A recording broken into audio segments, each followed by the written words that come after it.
alongside a superstar.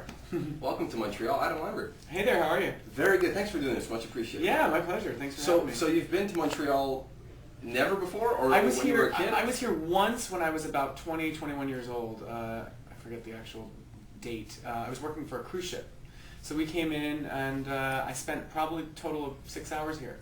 Okay. So tonight I plan on doing my show for my fans here, hopefully meeting some of them, and then hopefully a little nighttime fun. We're known for our nightlife, right? Yeah, I hear that. So I'm gonna get a little taste of it tonight. Hold on, you worked on a cruise ship? I did when I was young. It was like my first professional job. Yeah, we did reviews. I sang standards and jazz songs and show tunes, and yeah, it was in a cast of people that were dancers and a couple other singers, and we had costumes, and that's what I did.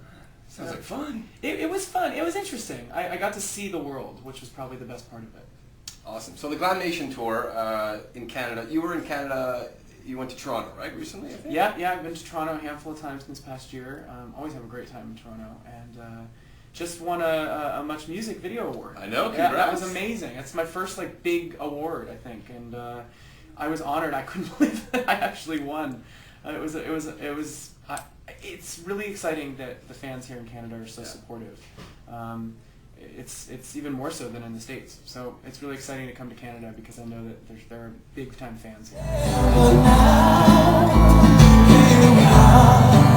We do something called Smash or Trash on Virgin, okay? We put two songs against each other. Okay. And the people vote what they like best. I can do it. We had For Your Entertainment back in November. Uh-huh. And let me tell you, I was getting calls all across North America from every city, and that never happened before. Aww. Like, do you realize how popular you are? Oh, yeah, no. It's sometimes when I get little tastes of the popularity, I think it freaks me out a little bit, all in a good way. But it's surreal. I can't believe this is my life now. And you're so humble. What keeps you grounded? I give myself a hard time. It usually works. I'm pretty hard on myself. I'm kind of a perfectionist. I challenge myself to do my best always, and I don't know, I think that kind of keeps me from getting ahead of myself. And I also keep really good people around me, good friends. I'm close with my family. I make sure that I keep people around me that keep me on the ground, that are like, hey you, get ahead of yourself. I noticed that because your dancers are all good friends with you. Yeah, and my band too. I mean, some of them I haven't known that long. But one of the reasons why I hired all the people I hired was, you know what, I want to spend some time with you. You're somebody that I feel like I can hang out with. That's just as important as the talent for me. We're talking to Adam Lambert on Virgin Radio. So the Glam Nation tour, this is your first time headlining, correct? Yeah. What's it feel like? It's exciting, and what's really fun is to be your own boss in a situation like this. And I was really excited to be able to put together a tour where my input was kind of what mattered the most. I've never been in that situation before. I've done a lot of theater for many years, and I was always kind of just one, peg in the wheel. Like I was, a pawn. Okay, you stand there, sing this line, do it this way, wear this, and this show, this Glam Nation tour, has been such an exercise in creation. I've gotten to conceptualize the whole thing, come up with some costumes, lighting ideas, projections, choreography. But it's also a big team collaboration. I've chosen to work with people that are really good at what they do, and I don't think it would be what it is without them. Your album For Your Entertainment, what did it sell, like 200,000 in its first week? I think, yeah, something like that. It did really well the first week. It was in at number 3, I think, on the Billboard charts, which is very exciting. So 3 singles so far. Is there going to be a 4th one? I actually don't know yet. I think we're kind of waiting to see how people are liking For Your, If I Had You, the current single. Love it. Thank you. I think it's doing pretty well. It's gaining some momentum, and people are loving it. So we'll see how much shelf life it has. You know what song I really love? What? Fever. I love Fever. There's something about Fever. Fever's great. Yeah, Fever's great. It has like a good punch to it. Yeah, it makes you dance. Plans for the new album, I guess, in the future? Or? Yeah, I've started talking with my label, my management about it, and it looks like in the fall I'm going to start writing, and hopefully spring or summer of next year. So keep your fingers crossed. Looking forward to it. Yeah, me too. We got to talk American Idol just a couple minutes because it's been in the media lately. The whole judge thing and all that. You lived the show. You experienced it. Who would you like to see as a judge?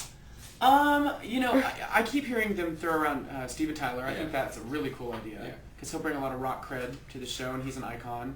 I think then they keep talking about J-Lo. I keep hearing too, which Yeah.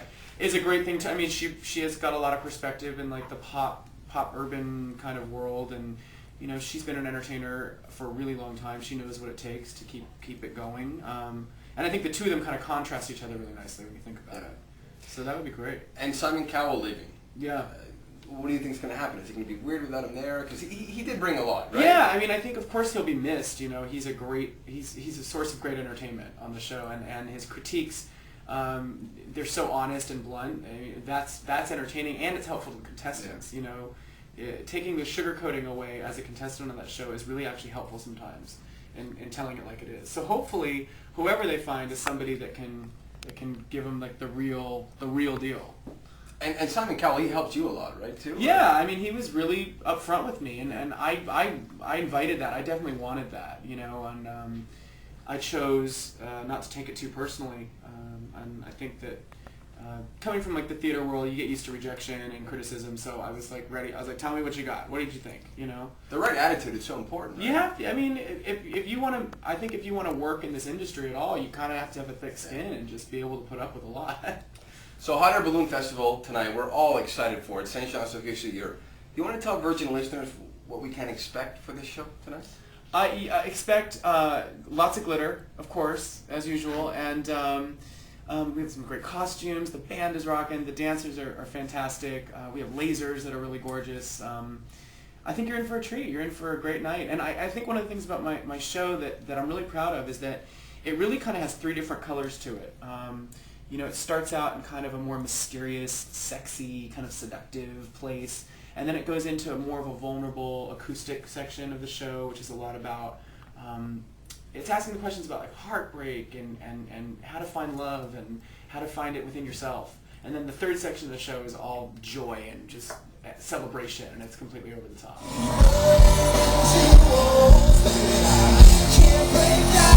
Virgin Radio, you guys, thank you so much. I appreciate your support. I hope to keep making great music for you, and thanks for listening.